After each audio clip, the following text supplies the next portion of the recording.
Dimanche de la Sainte Famille 2025. Lecture du Saint Évangile de notre Seigneur Jésus-Christ selon saint Matthieu. Après le départ des mages, voici que l'ange du Seigneur apparaît en songe à Joseph et lui dit « Lève-toi, prends l'enfant et sa mère et fuis en Égypte. Reste là-bas jusqu'à ce que je t'avertisse, car Hérode va rechercher l'enfant pour le faire périr. » Joseph se leva dans la nuit. Il prit l'enfant et sa mère et se retira en Égypte, où il resta jusqu'à la mort d'Hérode, pour que soit accomplie la parole du Seigneur prononcée par le prophète « D'Égypte, j'ai appelé mon fils ». Après la mort d'Hérode, voici que l'ange du Seigneur apparaît en songe à Joseph en Égypte et lui dit « Lève-toi, prends l'enfant et sa mère et pars pour le pays d'Israël, car ils sont morts ceux qui en voulaient à la vie de l'enfant. » Joseph se leva, prit l'enfant et sa mère, et il entra dans le pays d'Israël. Mais apprenant qu'Archélaüs régnait sur la Judée à la place de son père Hérode, il eut peur de s'y rendre. Averti en songe, il se retira dans la région de Galilée et vint habiter dans une ville appelée Nazareth, pour que soit accomplie la parole dite par les prophètes, il s'appellera Nazaréen. Vous savez, le mystère de Noël que nous venons de célébrer est avant tout un nouveau paradigme, une nouvelle lecture du monde, un nouveau regard sur Dieu, un nouveau regard sur l'homme et, en ce dimanche, un nouveau regard sur la famille. Pourquoi ? Parce que celui que nous célébrons, Dieu fait homme, le Verbe fait chair, est la lumière qui éclaire tout homme.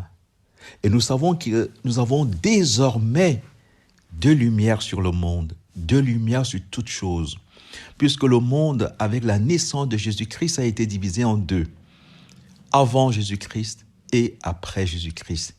Avant Jésus-Christ, c'est regarder toutes choses, y compris la famille, selon la ratio, c'est-à-dire selon le Dieu un, parce que le sommet de la ratio, ne l'oubliez pas, c'est Dieu en tant qu'il est un du point de vue de l'être. C'est le passage du jugement d'existence au jugement de sagesse. Le passage du jugement d'existence aussi est, au jugement de sagesse, il est nécessaire qu'il existe un être premier que les traditions religieuses appellent le Dieu créateur. C'est déjà très très grand. C'est déjà très très grand. Mais quand Jésus arrive, nous regardons toutes choses désormais selon le Logos, c'est-à-dire selon la très sainte Trinité, selon le Dieu trine, selon la grâce dans sa plénitude. Voilà, c'est ce que l'ange va annoncer à Marie. L'inauguration de cette nouveauté, n'oubliez pas, c'est ce que dit l'ange à Marie dans l'Annonciation. Car Marie, justement, les deux regards, selon la ratio, avant Jésus-Christ, selon le Logos, après Jésus-Christ. Marie est vierge selon la ratio, avant Jésus-Christ. Marie est mère de Dieu selon le Logos, après Jésus-Christ. Nous aurons le même regard sur la famille. En célébrant la Sainte Famille aujourd'hui, nous apprenons désormais que nous ne pouvons comprendre et vivre pleinement notre vie humaine et notre vie de foi, notre vie d'homme, notre vie tout court, dans la lumière du Verbe fait chair, lui qui était la vie en plénitude, en lui était la vie, en lui était la lumière, et la lumière était la vie en plénitude. Voilà, le Verbe s'est donc fait chair et il a planté sa demeure parmi nous et cela a donc suscité une nouvelle modalité de l'homme, de la femme, de la famille. Et cette nouveauté radicale, pour la comprendre, regardons la famille selon le Logos, selon la ratio. La famille, c'est le lieu de vie dans lequel on cultive les valeurs d'amour, de respect, de conscience, de solidarité, de service, de communication, d'honnêteté, de gratitude, de pardon. La famille est donc cette pépinière de vie, voyez, ce creuset où l'homme devient père, la femme devient mère, et l'enfant apprend lui-même à être plus tard père ou mère, lui aussi. Le sommet, c'est quand même la paternité et la maternité, on a beau dire. Puisque c'est cette paternité et cette maternité qui sont en nous le plus haut degré de la ressemblance avec Dieu. Dieu, avant Jésus-Christ, c'est Dieu un. Dieu, après Jésus-Christ, Dieu trine. Et Dieu trine, c'est la fécondité. Dans le mystère même du Dieu un. N'oubliez pas que les deux sont liés. Le Dieu trine, Jésus-Christ nous l'a dit, Dieu, personne ne l'a jamais vu, mais le Fils qui est dans le sein du Père, lui nous l'a révélé. Il nous fait voir Dieu à partir de Dieu lui-même. Par ta lumière, nous voyons la lumière. Et qu'est-ce qui va donc caractériser la famille avec Jésus-Christ, la famille chrétienne, la sainte famille? C'est qu'on passe des valeurs d'amour, de respect, de confiance, de solidarité à, finalement, aux personnes divines, trinitaires. Nous sommes famille chrétienne parce que nous avons pour ciment, pour lien entre nous, le mystère de la très sainte Trinité. Si chaque membre de la famille n'a pas accueilli ce que dit l'ange à Joseph 2 fois dans cet évangile, la famille n'est pas possible. On peut encore bricoler les valeurs de famille, le respect, l'amour, la confiance, le service, l'entraide, la responsabilité. Vous voyez, les enfants qui doivent obéir à leurs parents, les parents qui doivent être responsables de leurs enfants, les parents qui doivent s'aimer entre eux et qui doivent être aussi signe d'amour pour leurs enfants, tout en étant responsables de leur bien-être, pour qu'ils deviennent à leur tour des pères et des mères responsables. Mais quand Jésus vient, on va beaucoup plus loin. Vous voyez, Jésus, la grâce, comme on dit, ne supprime pas la nature. Elle la présuppose et l'améliore, pour ne pas dire la divinise, en la faisant participer désormais aux processions divines. Alors, l'ange dit à Joseph 2 fois, « Lève-toi ».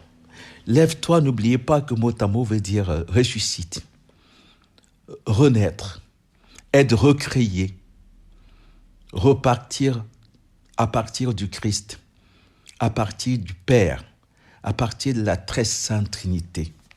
Lève-toi comme Marie, portant en elle le Verbe de Dieu, va se lever pour aller vers Élisabeth. Ainsi de suite. Comme Marie, exerçant sa foi contemplative, sera debout au pied de la croix. Lève-toi, tiens-toi debout, prends l'enfant et sa mère et fuis en Égypte. Chacun de nous, pour qu'il y ait sainte famille, il faut que chacun de nous, le mystère de la sainte famille, c'est quand chacun de nous, en plus d'être gentil, d'être responsable, de pardonner, en plus d'être reconnaissant, en plus de communiquer, d'échanger, de faire confiance, d'être honnête, d'être solidaire des autres, d'être respectueux des autres. Chacun de nous doit avoir entendu. Vous faites, la famille chrétienne est une vocation. C'est la vocation de ceux qui ont entendu, comme Joseph. L'ange leur dit de la part du Seigneur, l'ange du Seigneur, lève-toi, prends l'enfant et sa mère. Chacun de nous. Prendre l'enfant et sa mère, c'est exactement la vocation de Jean au pied de la croix. Il prie avec lui Marie, la mère, et il a pris avec lui Jeudi Saint, le Christ, dans le mystère de l'Eucharistie.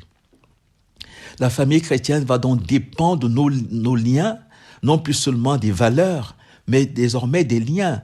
Car la famille, c'est les personnes, la famille, c'est les valeurs humaines, mais la famille, la sainte famille, ce sont les pères, c'est la participation au mystère des personnes divines, des processions divines.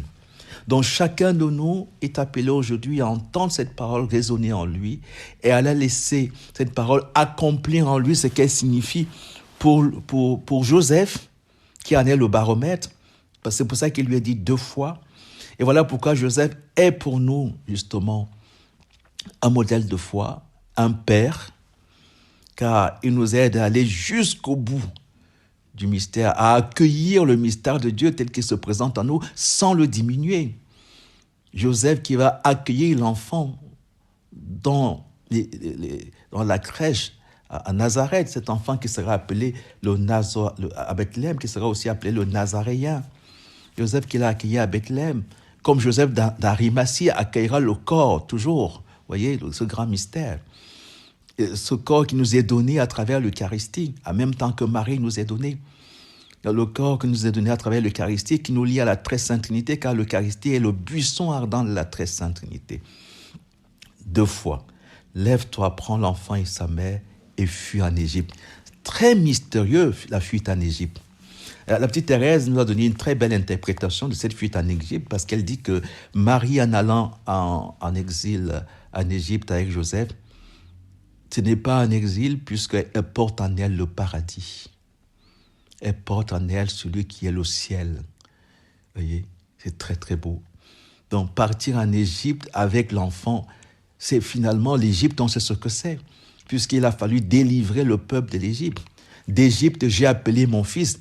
Le véritable exode, c'est quand nous marchons avec Jésus, le synode, marcher avec Jésus, marcher avec celui qui est le chemin, la vérité et la vie, qui est venu réformer la première réforme que Jésus, le salut, c'est la théologie dans toute sa splendeur.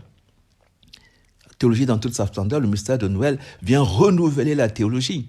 Donc avant Jésus, la théologie, la parole de Dieu, la parole sur Dieu, le discours sur Dieu. Après Jésus-Christ, le discours qui est Dieu, et le Verbe était auprès de Dieu, et le Verbe était Dieu. Faire la théologie désormais, c'est laisser le Verbe de Dieu s'incarner en nous, ni plus ni moins, en disant tout simplement avec Marie, qu'il me soit fait selon ta parole. Secundum verbum tuum, selon le logos, ce qui signifie Marie. Elle a tellement compris, c'est pour ça qu'elle nous a donné comme mère, pour nous aider à contempler le mystère sans le diminuer. Vivre de la Sainte Famille, vivre la famille chrétienne, c'est le mystère de la très sainte Trinité qui a pris chair, Jésus prend chair pour habiter avec nous, avec son Père et l'Esprit qui nous sont donnés. Nous devenons le tabernacle, vous voyez, l'église domestique, les petites églises où Dieu habite, les tabernacles. C'est ça la famille chrétienne. Chaque famille chrétienne est une église. C'est-à-dire l'église vit de l'Eucharistie. Les familles chrétiennes, c'est pour être gardiennes de l'Eucharistie, finalement. Gardiennes de la théologie, la vraie. Gardienne de la rédemption. La rédemption, si c'était la rémission de péché, évidemment, la co-rédemption ne serait pas possible. Il ne faudrait même pas en parler parce qu'il y a Dieu seul qui peut remettre les péchés, si ce n'est Dieu seul. Mais la rédemption, c'est l'alliance. Dieu qui fait de nous ses alliés. C'est pour ça que la Bible va s'appeler Première Alliance, Nouvelle Alliance, Ancienne Alliance, Nouvelle Alliance. Parce que la rémission des péchés qui est donnée aux apôtres de manière tout à fait particulière, recevez l'Esprit Saint. Tous ceux à qui vous remettrez les péchés leur seront remis. Le péché, c'est le fait justement de refuser la grâce, de refuser d'entrer dans les processions divines, dans la nouveauté radicale, dans cette nouvelle lumière du Verbe, lumière du monde. Lève-toi, prends l'enfant et sa mère et pars pour le pays d'Israël. Partir pour le pays d'Israël, c'est aller vers le bien des nations, de toutes les nations. C'est épouser l'intention de Dieu sur le monde. Tu ne t'appelleras plus Jacob, tu t'appelleras Israël, tu as été plus fort que Dieu. Dieu s'est laissé vaincre. Dieu est tellement bon qu'il s'est laissé vaincre pour qu'à notre tour, nous devenions responsables de Dieu et du salut des autres. La Sainte Famille, gardienne du salut du monde. Sainte Famille, creuset du salut du monde. Sainte Famille, le mystère de l'anticipation de la vision béatifique. Sainte Famille, mystère de la co-rédemption entendu comme participation à l'alliance. La rédemption est une alliance, donc il faut absolument un allié. Que Dieu est fort, que Dieu est grand, qu'il nous donne la grâce d'entrer vraiment dans la théologie, dans toute sa splendeur, désormais avant Jésus-Christ et après Jésus-Christ. Où nous situons-nous?